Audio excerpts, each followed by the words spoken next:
Why everybody needs to have a scorecard. How do you know if you're winning if you don't have a scorecard? How do you know how to benchmark against what other people are doing if you don't have a scorecard? We created years ago kind of like a business scorecard, right? Now, halfway in the year, we're at 3.4 million, switch between offices. Agents have the ability to go in there and benchmark off of people within the organization. Offices have the ability to go benchmark against other offices within the organization. And then what we'd like to do is benchmark against what the best are doing across the country, right?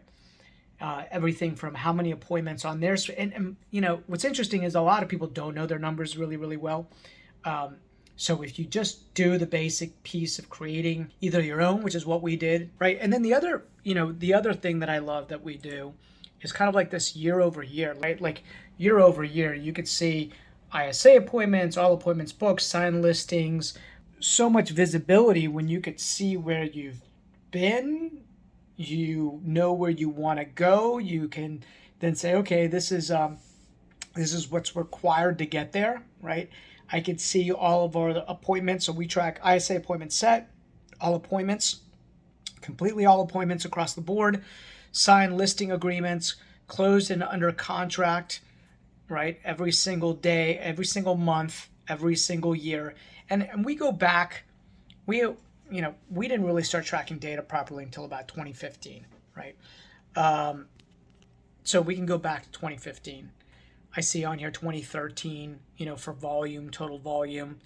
And it's cool to see your growth. That's the other piece. It's that it is cool to see your growth. I could see total GCI of where we were, in 2016 compared to where we are now. So in 2016, we just did like 1,013,000 in total GCI.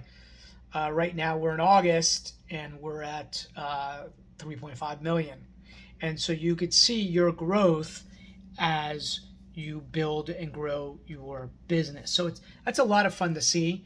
It also brings clarity, right? Clarity on where were you this time last year, and shoot, do you need to get on it, or like, are you above goal, are you below goal? So every agent needs to have a scorecard.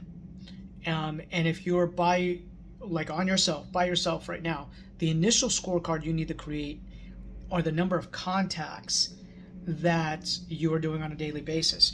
The number of contacts on a daily basis will then give you the number of appointments per contact, and then you'll be able to figure out the number of appointments to a closed transaction, and that will depend, right? You'll have a blended average, but it'll be different for listings, it'll be different for buyers, but there'll be a blended average.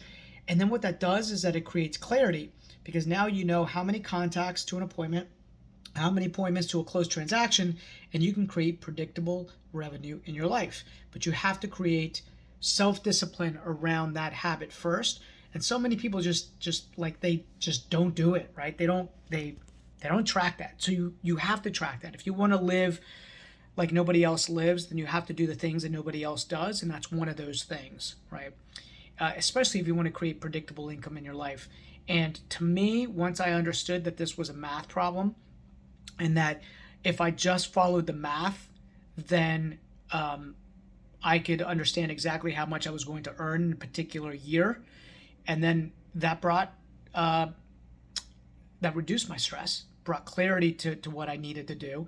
And it showed me where my priorities needed to be on every given day. And I focused on just some key numbers, a couple key KPIs, right? Key performance indicators that determined the future of my business, determined the future of my life, determined the future of those around me. And so I encourage you, create a scorecard, go make it happen. Stop, drop, and roll if you don't have one. Do it now.